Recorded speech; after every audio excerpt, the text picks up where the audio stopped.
मां की, जो सोशल मीडिया पर अपनी आवाज का जादू चलाकर इंडियन आइडल के मंच तक पहुंच गई, लेकिन बेटे की ममता के आगे वो मायूस हो गई। मुजफ्फरनगर की रहने वाली फरमानी ने ममता के सामने अपने सपनों को तरजीह नहीं दी। बेटे का ऑपरेशन कराने के लिए फरमानी ने इंडियन आइडल का मंच छोड़ दिया। शो को बीच में छोड़कर लौटी फरमानी अब अपने बेटे के ऑपरेशन के बाद काफी खुश है। मां की ममता झंझोड़ देने वाली ये खास रिपोर्ट देखिए। रब से भी ज्यादा तुझे चाहा, रब से भी ज्यादा। यह है फरमानी नाज, बहुत ही सुरीली आवाज। अगर हिमेश रेशमिया या देश के और भी संगीतकारों तक ये आवाज पहुंच जाए तो इसे भी सफलता का प्लेटफॉर्म मिलना तय था। अमीरों को तो हमेशा मौका मिलता है, क्यों ना अब गरीबों को आगे बढ़ाया जाए। आखिर इन सब के अंदर भी बहुत से अरमान छुपे हुए हैं। हालांकि फरमानी नाज को ये मौका मिला भी, लेकिन मां की ममता के बीच नाज मजबूर हो गई और उन्हें बीच में ही इंडियन आइडल छोड़ने का फैसला किया। लेकिन उसने फिर भी हार नहीं मानी। बेटे की जिंदगी के लिए उसकी जंग आज भी जारी है। इंडियन आइडल के 12वां संस्करण में मुजफ्फरनगर की एक मां भी शामिल हुई, लेकिन बात जब ममता की होती है तो एक मां दुनिया की हर चीज इसके आगे पीछे छोड़ देती है। ऐसा ही कुछ मुजफ्फरनगर की फरमानी नाज के साथ हुआ। इंडियन आइडल 2020 के ऑडिशन राउंड में अपनी गायकी से सोशल मीडिया पर वायरल होने वाली फरमानी नाज को आप सभी ने सुना होगा, लेकिन गायकी से तीनों जज बहुत ही प्रभावित हुए और तालियां बजाकर फरमानी नाज का उत्साह बढ़ाया। लेकिन आपको ये जानकर दुख होगा कि फरमानी नाज ने इंडियन आइडल को बीच में ही छोड़ दिया है। फरमानी नाज ने अपने व्यक्तिगत कारणों से इंडियन आइडल का मंच बीच में ही छोड़ा और वजह है उनके 2 साल का बेटा। अपने 2 साल के बेटे के ऑपरेशन की वजह से फरमानी नाज को यह प्रतियोगिता बीच में ही छोड़नी पड़ी। इंडियन आइडल के मंच तक पहुंची एक मां यानी फरमानी नाज ने बेटे की ममता में त्याग दिया इंडियन आइडल का मंच। उनके इसी दर्द को समझने के लिए न्यूज वर्ल्ड इंडिया की टीम ने फरमानी नाज से उनके घर पर पहुंचकर बात की। अपनी सुरीली आवाज से और अपने मीठे मधुर गीतों से लाखों दिलों पर राज करने वाली फरमानी नाज इस वक्त हमारे साथ मौजूद हैं। खास बातचीत करने के लिए उनसे बात करते हैं, कैसे उनके लाइफ में संघर्ष चल रहा है और कैसे वो इंडियन आइडल के मंच तक पहुंची हैं। इस वक्त हमारे साथ मौजूद है फरमान नाज जी। फरमानी, ये बताइए, आप इंडियन आइडल के मंच पर पहुंची हैं, किस तरह का संघर्ष रहा है?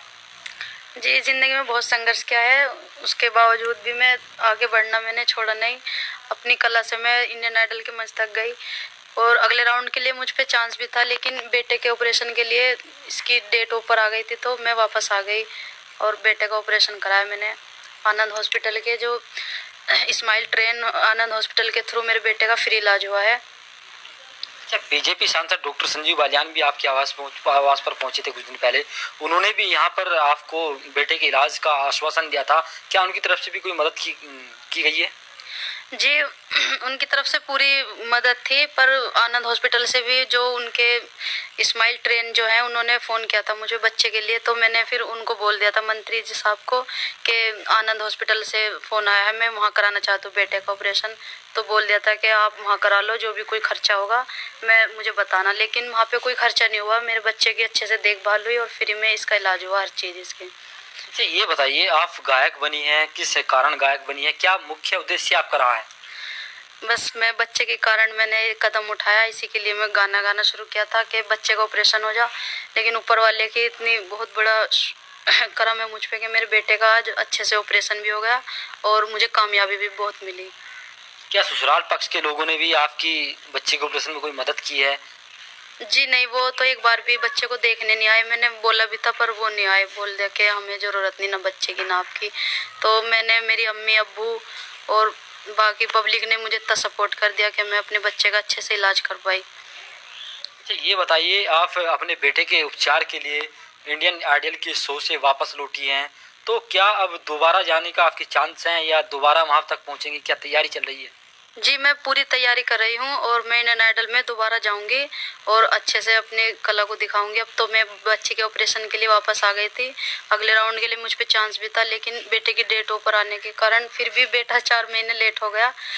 कोई बात नहीं, फिर भी अच्छे से उसका ऑपरेशन हो गया, मैं अगले राउंड में ज़रूर जाऊँगी।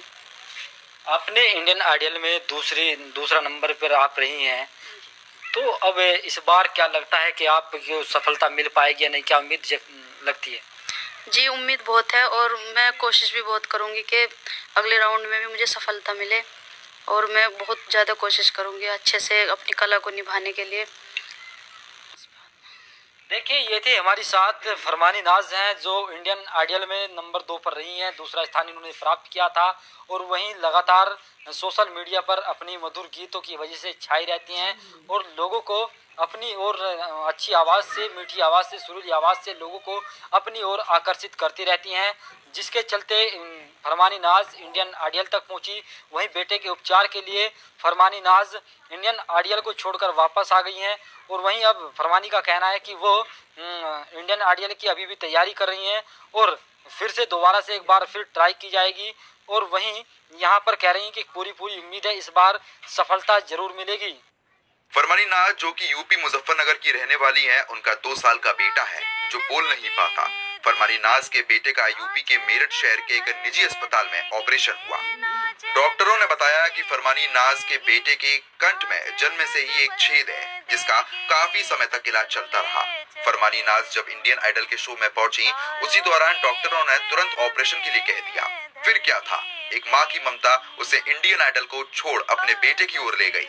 फरमानी नाज सब कुछ छोड़कर अपने बेटे के पास लौट गई। दरअसल जब इंडियन आइडल 2020 शुरू हुआ तो उसमें देश के कई हिस्सों से आए हुए एक से बढ़कर एक प्रतिभागी अपनी गायकी का लोहा मनवा रहे थे, तो फरमानी नाज ने भी उस वक्त अपनी आवाज का लोहा दुनिया को मनवाया। लेकिन बदकिस्मत से उन्हें इंडियन आइडल का ये मंच बीच में ही छोड़ना पड़ा। इंडियन आइडल संगीत का एक ऐसा मंच है जहां आकर कभी भी किस्मत बदल जाती है। हमने कई लोगों का भविष्य इंडियन आइडल से बनते हुए देखा है।